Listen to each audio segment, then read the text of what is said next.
Let's go inside.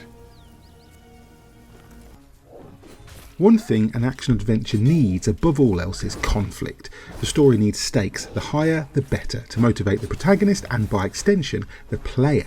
We want to know we're saving something worth saving, from a threat no one else can stand up to because we are the hero. The central conceit in Blades of Fire fails to stoke quite the same flame in my belly. In it, an evil queen has cast a spell that has turned all steel to stone, and because only her soldiers still wield it, she's managed to dominate the realm. What I can't quite understand is why. Iron still exists, as do other metals like copper and gold. Steel, after all, is just an alloy, so presumably it would need to be forged before it turns into stone. Also, not for nothing, the protagonist of Blades of Fire is Aran de Lira, a hulking brick shithouse of a man who could probably do as much damage with a sturdy piece of wood, or possibly his own bare hands dipped in treacle, as with a steel hammer. Regardless, after being passed one of the 7 legendary hammers that shaped the world by a dying old man, Aran sets out with the old man's charge Adso to kill the queen. It's hard to shake the feeling that there's a chunk of story missing somewhere right away. Aran just takes the hammer and can instantly use it to forge steel weapons immune to the queen's curse, hinting that he may have a complex past, which indeed he does as we see later, but it's at odds with how little he seems to actually know about what's going on. He's not the quickest of cats, and often it's Adso who takes notes on enemies and spouts exposition whenever Aran's brain hits a roadblock.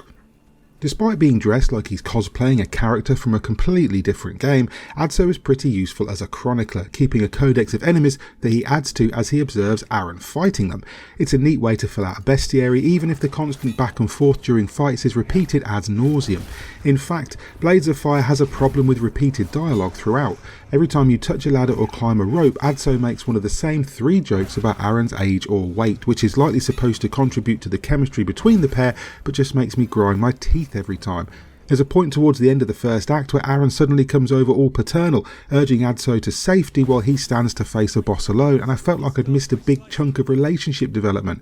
Sadly, I hadn't, and Blades of Fire does this a lot. It's a game that often feels in conflict with itself tonally and mechanically. It has aspirations to the Kratos-Atreus relationship but never quite gets there, and ultimately feels like a bit of a hollow copy. Played on a lower difficulty, it feels like any other action-adventure most of the time, but Mercury Steam clearly had aspirations to make it a Souls-like. The default difficulty is the hardest, and it has some of the most bewildering and frustrating level design I've seen in a while. If you want to mark the next objective on the fairly useless map, you have to go into the options and enable it every single time. Without it, you have zero guidance. There's not even a quest log. If you're a From Software game, you can get away with this, but Blades of Fire lacks that peerless area design. Often I found myself wandering around maps just looking for a hint or something I'd missed. I spent an hour in the Crimson Fort cursing the game, and then found the way forward through a hidden gap in a wall behind some furniture.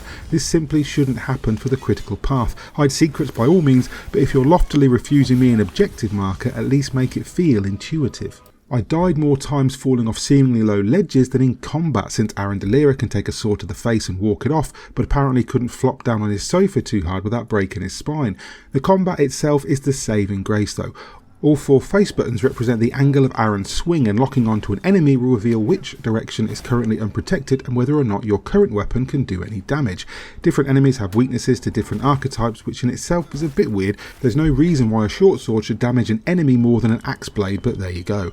Combat does feel responsive and fun as you block and parry enemy attacks to increase your damage or stagger them. Some weapons have 2 different stances, such as penetrating and slashing for swords, which affects how and where you can damage an enemy. It can be annoying when fighting more than one enemy type at a time when they're both weak to different weapons and stances and have no AI beyond running at you together.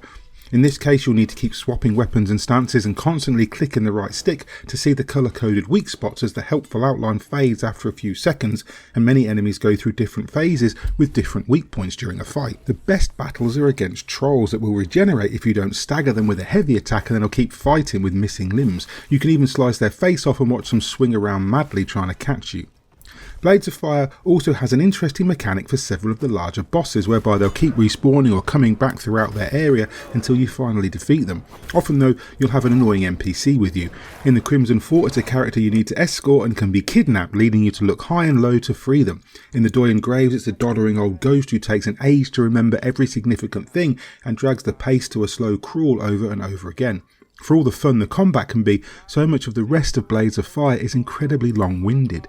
You will have plenty to find in each environment though, and I can't fault how full the game world feels, from petrified enemies that can only be freed by finding hidden crows to land on them, to uncovering special keys or overcoming combat challenges and finding hidden chests. There's always plenty to do. Each weapon can be imbued by a mysterious spirit with one of 3 runic powers that help change the environment, such as a time power that allows you to repair damaged bridges, for example. There's a strong influence from the recent God of War games on display, although Blades of Fire struggles to match Kratos' adventure in quality or scale. The core mechanic besides combat though is forging. Because Aran can forge steel weapons, you'll find anvils around that act as save points and fast travel points. You can also use them to access a magical forge where you can craft weapons from numerous materials you gather, using patterns you'll find at special statues or loot from certain enemies. These allow you to alter a multitude of factors while crafting, from the weapon's reach and swing speed to the weight, durability, block and parry strength, or of course its damage. Each weapon is unique and can be named by you, but all will eventually break. The more you use them, the more famous they'll become, and you can eventually chop them in at an NPC in exchange for rare materials. To repair them, you need to find an anvil or use a whetstone, the latter of which is finite. To repair anvils, you'll use up a forge star, which are applied to the weapon during crafting. The crafting is presented as a white line with various peaks and troughs meant to show the shape of the metal you're aiming for. You must adjust the strength, angle and direction of your hammer strikes to try to match the metal to the white line, which sounds like it should be simple but is anything but. In fact, it's downright frustrating more often than not. Sometimes you can endlessly tweak the blow and barely fill a star, other times you can just take pot luck and fill 1.5. I found it incredibly fiddly and user unfriendly, and even after forging 20 plus weapons could never get it right. Maybe that's a me problem, but for such an important mechanic it's frustratingly clumsy. Blades of Fire's massive arsenal is a bonus though, with multiple variations of swords, axes, sabres, greatswords, hammers, daggers, spears and more. You can dual wield axes or kukris, and cycling through the 4 you have equipped is quick. Health refills are finite and must be refilled at save points like in most games of this type, and are increased by finding rare cryptek scrolls hidden in chests around the world. I really wanted to love Blades of Fire and gave it more leeway than I would most games, but at every turn it seemed determined to fight me. From the awkward crafting that feels clunky and imprecise to the drawn out, tonally imbalanced narrative where we go from NPCs getting bloodily murdered in cutscenes to Evil Dead references and fart humour without a shred of nuance. It's a game that feels like it was made by 3 different studios in 3 different countries. The weapon and enemy variety are solid, as is the base combat that can feel very satisfying most of the time, but it's crying out for some exploration guidance and level design that makes more sense. As a Souls-like, it struggles to find its balance, and as a straight action adventure, it repeatedly trips over its own complexities.